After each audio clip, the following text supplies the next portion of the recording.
పల్నాడులో యువకుడు దారుణ హత్య. పల్నాడు జిల్లా నరసరావుపేట కొండలరావుపేటకు చెందిన వ్యక్తి దారుణ హత్యకు గురయ్యాడు. ఎస్ఆర్కేటీ హోటల్లో ఉన్న బాజీపై గుర్తు తెలియని దుండగులు దాడి చేసి కత్తులతో పొడిచి పరారయ్యారు. బాజీని నరసరావుపేట ప్రభుత్వ వైద్యశాలకు తరలిస్తుండగా మృతి చెందాడు.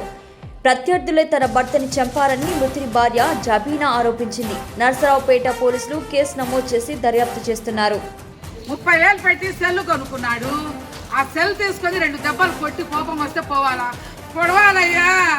40,000 పొడిస్తే వస్తాయా? సత్తా వస్తాయా? ఈ పిల్లలకి ఏం చేయాలా? నేను బుడ్డ పిల్లయ్యా, 3 సంవత్సరాల పిల్ల, నేనేం చేయాలయ్యా? నా భర్త కూడా యాక్సిడెంట్లో ఉడిగించుకున్నాడయ్యా. మాకెట్టా బతకాలయ్యా మేము? నా పిల్లకి మార్కెట్కి పోయి కూరగాయలు తెచ్చుకట్టు కూడా రాదయ్యా. నా పిల్లకి 10 చదువుకుని పెళ్లి చేశానయ్యా. మార్కెట్కి కూడా అమ్మమ్మని పిలుచుకుని వెళ్ళింది. తోడు వస్తే నేను కూరగాయలు కొనుక్కుంటానని.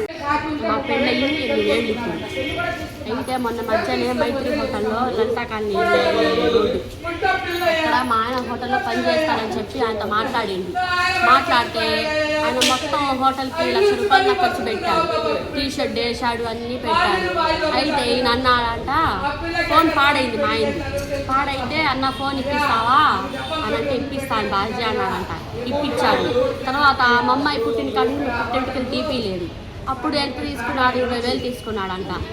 అది 35,000, 20,000 మొత్తం 55,000 ఆయన బాకీ పడింది. అయితే ఇప్పుడు ఆయన అంటున్నాడు, నువ్వు పొద్దున్న 4ంటికి వచ్చి రాత్రి 11, 12ంటికి వెళ్ళాలి ఇంటికి అని చెప్పి అన్నాడంట. ఆ టైం అయితే నాకు కుదరదన్నా అని చెప్తే అంటే ఇంకా టైం వీళ్ళకి ఏమొచ్చిందో ఏమో దేవుడు ఎరగాలని నాకు తెలీదు. ఇంకా నేను ఇప్పించిన ఫోన్ ఉంది కదా, ఆ ఫోన్ నాకు ఇచ్చేయి, లేదంటే నీ బండి, లేదంటే నా డబ్బులు, ఈ 3 అడిగాడు. అతను ఇంటికి అడిగి వచ్చాడు మొన్న. అడిగితే అన్న నువ్వు ఇప్పుడు అంటే ఎట్టా అని చెప్పి అప్పుడు పోలీసులు ఫోన్ చేసి వరకొట్ట కడ 1 టౌన్ ఉంది కదా నాగమణి హాస్పిటల్ పక్కన, అక్కడ పోయి కేసు పెట్టాడు. మా ఆయన ఇట్లా చేస్తున్నాడని నాకు మీద పట్టడానికి వచ్చాడని నేను చెప్తే అంటేను సరేనయ్యా ఇంతకాని ఇంత ఇప్పిస్తానని చెప్పి ఇంకా సర్ది చేశారు కబుని. తర్వాత ఇంకా వినకుండా తర్వాత మా ఆయన ఏం చేసి చేస్తే డబ్బులు లేవు. ఆ అబ్బాయి పనికి పోయి తెల్లారి 4ంటికి వెళ్ళి రేపు 11ంటికి రమ్మన్నాడు. ఆ టైము నాకు కుదరదని చెప్పి వేరేగా ఇప్పుడు హోటల్ పెట్టుకున్నాడు. అమ్మ దగ్గర 10,000 వాళ్ళ అమ్మ వాళ్ళ అక్క ఇచ్చిన డబ్బులు. సరేనయ్యా మరి నీ కాళ్ళ మీద ఇప్పుడు నేను పడతామని అన్నావు కాబట్టి ఈ డబ్బులు ఇస్తానయ్యా అని చెప్పి వాళ్ళు ఏం చేశారు, అన్న సరుకులన్నీ తీసుకొచ్చి పెట్టి శుక్రవారం రోజు హోటల్ పెట్టారు. రోజు మంచి రోజు సాయంకాలం బజ్జీ పులుగుగా అన్నీ వేసారు. బాగానే జరిగింది. సోమవారం టిఫిన్ పెడదాం అమ్మాయి అన్నాడు. రాత్రి అయితే టిఫిన్ వేసి పిండి, ఇడ్లీ పిండి, చట్నీ కానీ రెడీ చేసుకొని వచ్చాడు. మూటలు పెట్టి వచ్చి పొద్దున్నే నీళ్లు పోస్తున్నాడు. 5ంటికి లేచాడు. స్నానం చేసి వెళ్తున్నాను అమ్మ అన్నాడు. మరి నువ్వు రావాలా ఏమంటే అంటే అయ్యా మరి పిల్ల లెగిస్తున్నావు అయ్యా, పిల్లకి కొంచెం నీళ్ళు అయిపోసి ఇడ్లీ ఏదో పెట్టుకొని వచ్చి పిల్లలు అమ్మకాడ వదిలిపెట్టాను. మా అమ్మ వాళ్ళు ఉండేది ఎస్ఆర్కేటీ కానీ 5వ లైన్. మా అమ్మకాడ వదిలిపెట్టి అక్కడ 2 అడుగులే కదా ఆటో నేను వస్తాలే నువ్వు పోయి పోతా ఉండు. అప్పుడు కానీ వాళ్ళు వస్తారు మామను నేను ఆ అమ్మాయి అందరం ఉంటాను. అక్కయ్య కూడా వస్తానని చెప్పి ఫోన్ చేస్తానని చెప్పి ఇంకా అన్నానండి.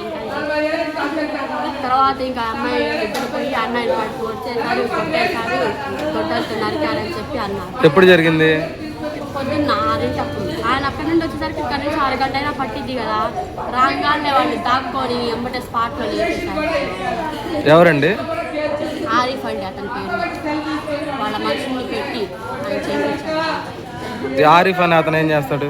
ఆయన మైత్రి హోటల్లో ఆయనే పెట్టింది హోటల్. ఇప్పుడు ఆయనకే మా ఆయనకి గొడవ అయితే అదే ఇంటికాడికి వచ్చి చెప్పారు కదా, అట్లా మాట్లాడితే సర్దు మనకి పోలీసులు వచ్చారు. పోలీసుని ఇచ్చేసారు. ఇంతకంతా డబ్బులు ఇవ్వాలని చెప్పి అన్నారు. సరేలే అన్నారు. ఎవరికి వాళ్ళు ఉన్నారు. ఒక దెబ్బ కాలో చెయ్యి ఎరగొట్టినా మాకు సంతోషంగా ఉండేది. నా మొగుడి నాకు లేకుండా చేశారు. వాళ్ళ పిల్లలు వాళ్ళ పిల్లలు లేకుండా వాళ్ళ కూడా అది నా చిన్న పిల్ల అండి. నా పిల్ల